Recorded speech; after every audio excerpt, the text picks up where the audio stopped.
Why You'll Never Be a Rapper, a memoir mixtape by Josh, What's-His-Name Lefkowitz. Forward by Fonte Coleman.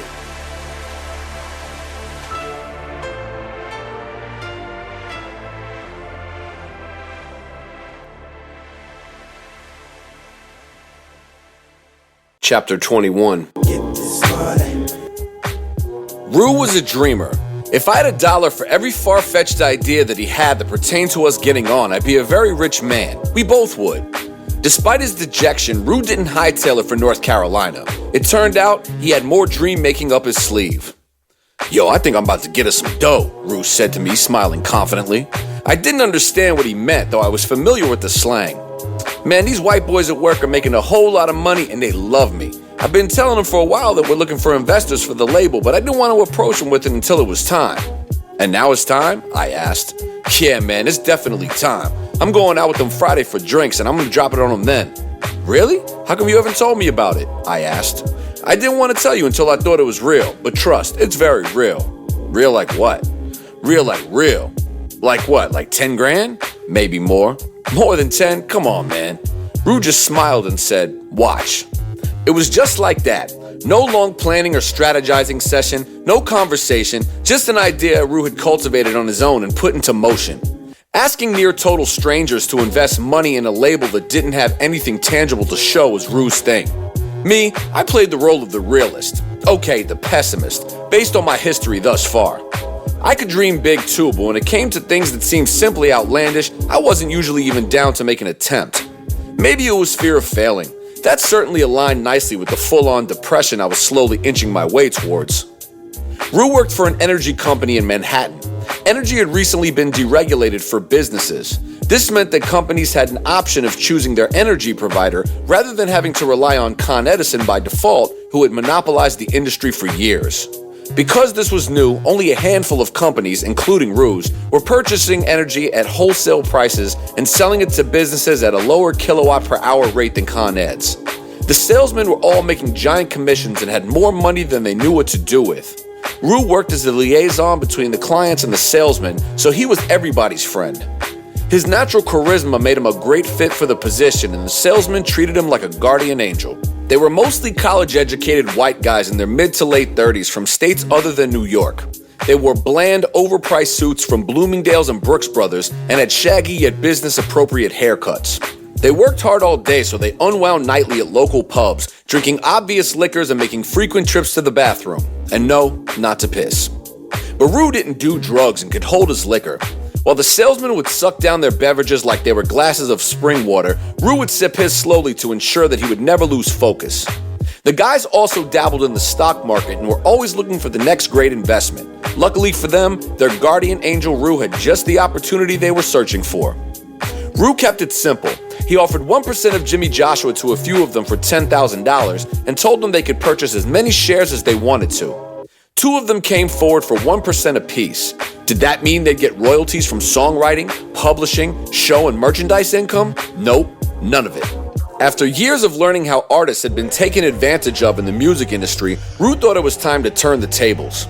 He convinced the guys that the real profit would be from future album sales so the artists, meaning me, wouldn't be affected by the investors. The guys had no clue how money was made in the music industry, and Rue didn't elaborate.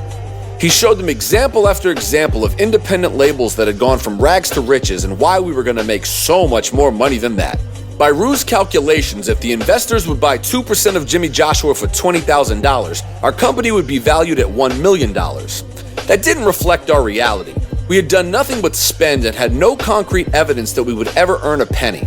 His math was correct, but it was the type of valuation that Kevin O'Leary would have thrown us out of the Shark Tank for.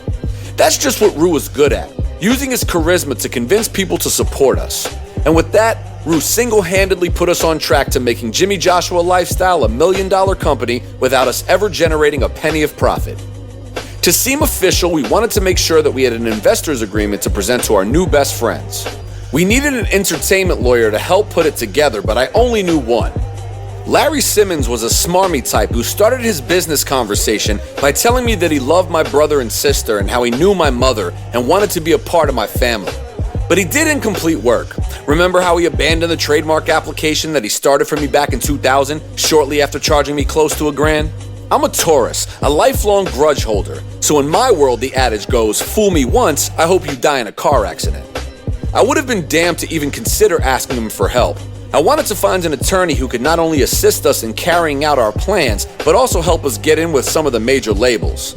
And as the great Malice said on the Clip song Grindin', on days I wasn't able, there was always Kane. So I called him. I remember him once telling me that he shared a lawyer with Eminem and 50 Cent. He confirmed that this was still the case, and after I explained what we were looking for, he told me that he'd be happy to establish the connection. We hung up, and within 10 minutes, Kane called me back. Take this number down. Ask for Theo, he told me. Theo Settlemeyer was a power broker, and if we could get in with him, we'd be all set. He was one of the big-time entertainment lawyers in New York City and had a client list longer than most celebrity wedding guest lists. Getting a Big Daddy Kane referral meant that he would take us seriously and not treat us like any other losers off the street. But it was Friday afternoon and we had no shot of reaching him until Monday. The next day we were at Fuse's place when my phone rang with an unfamiliar number. Hi, can I speak to Josh, please? Speaking. Hi, Josh, this is Justin from Theo Settlemeyer's office. My mouth dropped right along with my stomach. I grabbed Rue by the arm, covered up the mouthpiece of the phone and whispered, Yo, it's somebody from the lawyer's office. Equally surprised, Rue motioned for me to go out in the hall where it was quiet and followed me into the dark and echoic stairwell to listen in. We got your number from Kane and wanted to see if we could sit down with you and talk about some business. Yeah, I screamed, of course. I couldn't believe that I was receiving this call because Kane told me to initiate the relationship. I was taken aback and grateful that my friendship with him was yielding more than a feature from him on a throwaway mixtape song. Well, listen, man, I don't know what you're doing tomorrow, but I'd love to sit down and have some brunch. He wants to have brunch, I whispered to Rue. Yeah, man, brunch sounds great, I told him. Yeah, buddy, awesome. If you want, I can bring over some stuff for you guys to sign and we'll get everything squared away.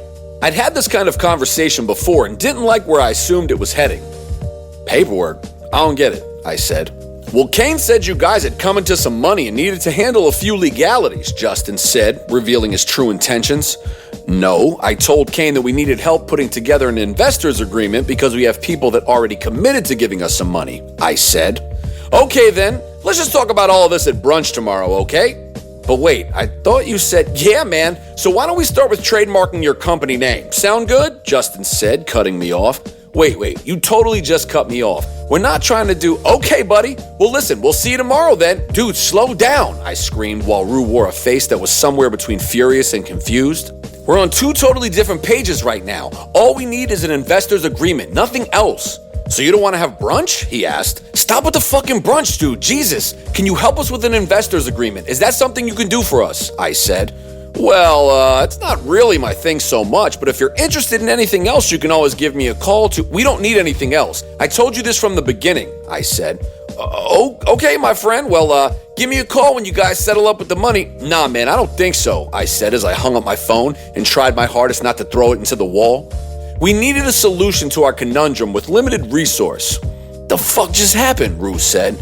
Man, I wish I knew. Wait, doesn't your sister work for that guy who, Larry? I said to Rue before he could finish. I can't call that asshole. He took my money and never did the trademark for me. I'm supposed to just call him and pretend like he didn't rob me? Bruh, I get it, but to get this money, we gotta have an agreement for these guys or we risk looking like unprofessional clowns. I'll talk to him. He won't get out of line with me because I'll cuss his ass out, Rue said. Fine, I'll get the number. I'll have my sister give him a heads up and you can do the talking. Within a few days, we had a call set up with the same lawyer that had crapped on me many years before. I wasn't happy about it, but I trusted Rue to keep things professional and prevent this guy from any attempt to take advantage of us. After a quick Saturday morning studio session, we head over to Starbucks on 6th Avenue and 21st Street for frappuccinos and a conference call with Larry to discuss terms. Once equipped with our delicious and frosty yet grotesquely overpriced beverages, we settled into two mid-century green chairs in the front of the coffee shop and made our call. The only way for us both to be on was for Rue to call me, then to call Larry. But we soon realized that the delay we heard as each person spoke would make it too irritating. So Rue decided he would call and we would split his earbuds. We sat like teenage lovers on the 4 train, our heads uncomfortably close to one another as we prepared for our call with high hopes and low expectations. This ain't gonna work, yo, I said laughing. Rue agreed and we switched up our strategy. Larry answered as he said he would and he acted like we were best friends. He even tried the I love your family so much shtick. I just said, Rue got right down to business and described what we were looking for. All right, so, Larry said to us, what you want to do is we'll set you guys up as a corporation, okay? Larry, we're not a corporation, we're a LLC, I told him calmly. Okay, LLC, great. So we'll do it like an You know what? Hold on. After a few minutes of elevator music, he returned. Okay, so again, we'll set this up like a corporation and... You mean LLC? I told him. Right, LLC. So we'll do Okay, if you could just give me 1 second, yeah. The fact that this man possessed the license to practice law was beyond me. He jumped from thought to thought out loud, seldom completing a sentence. He was scatterbrained and condescending, and I couldn't believe that he was able to obtain new clients. Finally, Larry successfully located the investor's agreement he had saved on his hard drive. He probably put us on hold to edit the names, and when he returned, he instructed us on the proper verbiage to use so that his actual man hours would be limited. Once our names were inserted, he told us that we'd have the document by the next business day and thanked us for the call. As annoying as the whole thing was, we were pleased that we seemed to have what we needed coming to us, and only for a couple $100. The following Monday, the document showed up at Rue's office via FedEx, just as Larry had promised. Though his wording suggestions were only to make his job easier, the agreement made sense and worked in our favor, promising investors close to nothing in return for their healthy endowment. Stoked, we presented our new partners with the contract.